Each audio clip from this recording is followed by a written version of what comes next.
अस्सलाम वालेकुम everyone once again. जैसा कि मैंने कहा था, बात करनी है आज हमें इमरजेंसी और इमरजेंसी विजिट्स के बारे में। सबसे पहले तो एक चीज़ जो समझने की है वो ये है कि इमरजेंसीज़ होती किस लिए हैं। तो इमरजेंसीज़ इमरजेंसीज़ के लिए होती हैं। इमरजेंसीज़ नज़ला, खाँसी, हल्का-फुल्का दर्द, कोई वेग से सिम्पटम्स, उनके लिए इमरजेंसीज़ नहीं होती। एक पॉइंट ये बहुत ज़रूरी समझने के लिए है, हम सब के लिए, कि ठीक है, डॉक्टर के लिए आप पेशेंट हैं, आप जाएँगे, definitely he is bound to see you as an employee of the organisation. लेकिन उस चक्कर में आप उसका टाइम और एनर्जी दोनों कंज़्यूम करेंगे, जो कि वो आसानी दे सकता था एक नीडी पेशेंट को, इन द सेंस जो कि वाक़ई इमरजेंसी पेशेंट था। एक बात।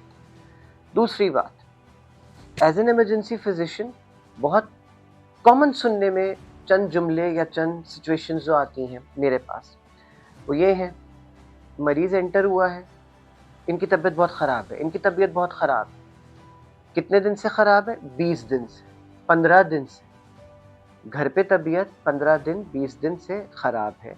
इमरजेंसी में आने के बाद आपने अगर 15 सेकंड भी ले लिए हैं, तो डॉक्टर ने गफ़लत की है, डॉक्टर मेरा मरीज़ देख नहीं रहा, इस तरह की बातें फ़ौरन आपको सुनने को मिलती हैं। When you try to dig out the history कि पहले से क्या प्रॉब्लम्स हैं, कुछ भी नहीं है, कुछ भी नहीं है, बिल्कुल सही है, कभी कुछ नहीं हुआ, कभी कुछ नहीं हुआ। फिर आप कई थैले खोल के, कई फाइलें देख के, कई पर्चे पढ़ के आप यहाँ पहुँचते हैं कि इनको तो पहले बायपास हो चुका है। हाँ, वो तो बहुत पहले 10 साल पहले की बात है और तो दिल का कोई मसला नहीं है। एंजियोग्राफी तो कभी नहीं हुई, स्टेंट डले हैं बस 3 दफ़ा। हार्ट अटैक इनको कभी नहीं हुआ, वो तो इनको स्टेंट डला था, बायपास हुआ था। ऑब्वियसली एक आम बंदा इन तमाम चीज़ों से अवेयर नहीं है। आपने आके बताना क्या है डॉक्टर को? ज़ाहिर बात है उसको इल्हाम नहीं होगा। आप बोलेंगे, बताएँगे कि मेरा प्राइम प्रॉब्लम ये है, तो वो कोई सिरा लेके उस पे काम करना शुरू करेगा। एक बहुत इम्पोर्टेंट चीज़ जो कि मैं समझता हूँ कि एक आम बंदा उसका कसूरवार कम है शायद, मीडिया कह लें आप उसको, वो एक और बहुत इम्पोर्टेंट प्रॉब्लम कि पिछले काफ़ी अरसे से, काफ़ी सालों से जज़्बातियत ने इस बात को ग्लैमराइज़ किया है कि आप डॉक्टर से बदतमीज़ी ज़रूर करेंगे, आप उसका गिरेबान ज़रूर पकड़ेंगे। हमारे ड्रामे, हमारी फ़िल्में भरी पड़ी हैं इस इश्यू से कि आपने डॉक्टर का गिरेबान पकड़ा और फ़ौरन वो डॉक्टर ने काम भी कर दिया और आपका मरीज़ सही भी हो गया। ये सिवाय डॉक्टर को स्ट्रेसफुल करने के इससे और कोई फ़ायदा नहीं। इनफैक्ट आपके मरीज़ का नुकसान ज़्यादा होगा एज़ कम्पेयर टू फ़ायदा। आप अगर एक पीसफुल माहौल प्रोवाइड कर देंगे डॉक्टर को, तो वो थोड़ा बेहतर तौर पे अपना दिमाग चला के आपका मरीज़ देख पाएगा। परेशानी इस बात का जस्टिफिकेशन कहीं नहीं है कि आप बदतमीज़ी करें, गुस्सा करें, अस्पतालों के शीशे तोड़ें और जो आपका दिल चाहे आप करें और बाद में आप इल्ज़ाम भी डॉक्टर को ही डालें। Again I would say that it's a full-blown conspiracy against. Again, I would say that it's a full-blown conspiracy against all the respectable professions. चाहे वो टीचिंग हो, चाहे वो मेडिसिन हो, चाहे वो इस तरह के और रिलेटेड काम हो। पब्लिक सेक्टर में पिछले कुछ अरसे से जो एक बात और बहुत स्ट्रांगली ऑब्जर्वेशन में आई है, वो है लैक ऑफ पेशेंस। और इस हद तक लैक ऑफ पेशेंस है, या मैं उसको लैक ऑफ पेशेंस भी नहीं कहूँगा, मैं उसको सेल्फिश होना या सेल्फ सेंटर्ड थॉट होना बोलूँगा। इमरजेंसी में एक पेशेंट है जो लाइफ थ्रेटनिंग स्टेट में है, उसकी ज़िंदगी ख़तरे में है। लेट्स से उसको हार्ट अटैक हुआ है, उसको फिट्स हो रहे हैं, उसको सांस का कोई ऐसा मसला हुआ है कि अगर आपने इमीडिएटली कुछ स्टेप्स नहीं लिए तो उसका सांस बहाल नहीं हो पाएगा।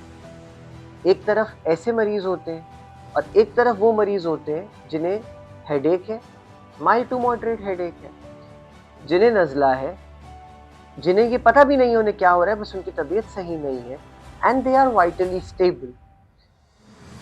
वो मरीज़ जब इस बात पे इंसिस्ट करें आपको कि आप उनको पहले देखें और वो छोड़ दें, तो उस माशरे की मोरालिटी पे आप सिर्फ़ फ़ातिहा ही पढ़ सकते हैं और कुछ भी नहीं। अपनी आँखों से ये देखते हुए कि डॉक्टर बैठ के चाय नहीं पी रहा, खाना नहीं खा रहा, सो नहीं रहा, वो एक दूसरे सीरियस मरीज़ पे ही ध्यान दे रहा है, ये देखते हुए भी आप उसको इतनी मोहलत ना दें और फिर आप कंप्लेंट्स भी करें, फिर आप शोर-शराबा भी करें, तो ज़ाहिर बात है ये एक बहुत तकलीफ़देह चीज़ होगी, किसी भी डॉक्टर के लिए, किसी भी माशरे के लिए। अगेन मैं ये कहूँगा कि ये हमने कुछ बिल्कुल प्राइम इम्पोर्टेंट एस्पेक्ट्स जो डिस्कस किए हैं, शायद हमारा माइंडसेट ऐसा बनाया गया है, शायद हम वक़्त के साथ हो ऐसे गए हैं और हमें इन्हीं तमाम चीज़ों से बाहर आने की ज़रूरत है। याद रखिए, हर बंदा इज़्ज़तदार है याद रखिए, हर बंदा इज़्ज़त का तालिब होता है, चाहे वो एज़ अ मरीज़, चाहे वो मरीज़ हो, चाहे वो डॉक्टर हो, चाहे वो किसी भी प्रोफ़ेशन से बिलॉन्ग करता हो। एक और इम्पॉर्टेंट बात जो मेरे हिसाब से सबके समझने के लिए बहुत ज़रूरी है कि प्राइवेट हॉस्पिटल्स की चूँकि हम बात कर रहे हैं ज़्यादा यहाँ पे, क्योंकि गवर्नमेंट हॉस्पिटल्स हमारे पास कितने कम हैं वी ऑल नो, और कराची जैसे एक बहुत बड़ी आबादी वाले शहर के लिए तो उनकी तादाद आटे में नमक के बराबर है। उस पे से भी फिर जो फैसिलिटीज़ वहाँ पे हैं वो ऑब्वियसली मज़ीद कम है। तो ज़्यादातर हमारा जो बर्डन है वो प्राइवेट सेक्टर पे है। अब प्राइवेट हॉस्पिटल्स में जो एक आम बन अब प्राइवेट हॉस्पिटल्स में एक आम बंदे को जो पेमेंट्स करनी होती हैं वो आप डॉक्टर की जेब में पैसे नहीं दे रहे होते, वो आप हॉस्पिटल को पैसे दे रहे होते हैं। डॉक्टर वहाँ पे मुलाजिम है, उसको अपनी जो तनख्वाह मिलती है वो ही मिलती है। तो एक आम बंदा इस परसेप्शन से आता है कि we are paying the doctor, which is not true at all.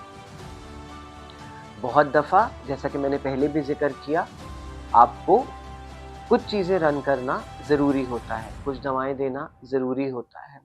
अब दवाएँ महँगी हैं, इन्वेस्टिगेशंस महँगी हैं, या हॉस्पिटल का ओवरऑल अगर आपका बिल ज़्यादा है, इसमें डॉक्टर कसूरवार नहीं है। तो इन तमाम चीज़ों के लिए उससे लड़ना या उसको इल्ज़ाम देना won't be the right attitude to do by any means. On the other hand एक बात और हम सबको समझनी चाहिए, वो ये कि प्राइवेट सेक्टर पेमेंट के लिए मजबूर है इन द सेंस कि जितनी भी हैवी इक्विपमेंट है, मशीनरी है, रेडियोलॉजिकल मशीनरी है, इन्वेस्टिगेशंस है, वो अच्छी खासी एक्सपेंसिव होती हैं। वो अरेंज करना और उनको करना कहीं न कहीं मैं समझता हूँ कि हॉस्पिटल्स की भी मजबूरी है पेमेंट्स लेना बहुत जगहों पे। तो इन चंद इम्पोर्टेंट एस्पेक्ट्स का लुबे-लुबाब ये है कि हेल्थ सेक्टर का फ्री ना होना और lack of education leading to lack of awareness is the key, जिसकी वजह से ये कॉम्प्लेक्सिटीज़ और प्रॉब्लम्स हम सब फेस कर रहे हैं। हमें इनसे निकलना है, कैसे निकलना है, हम इसके बारे में अपना फर्दर डिस्कशन कंटिन्यू करेंगे अपने नेक्स्ट पार्ट में इंशाअल्लाह। Thank you so much for your time.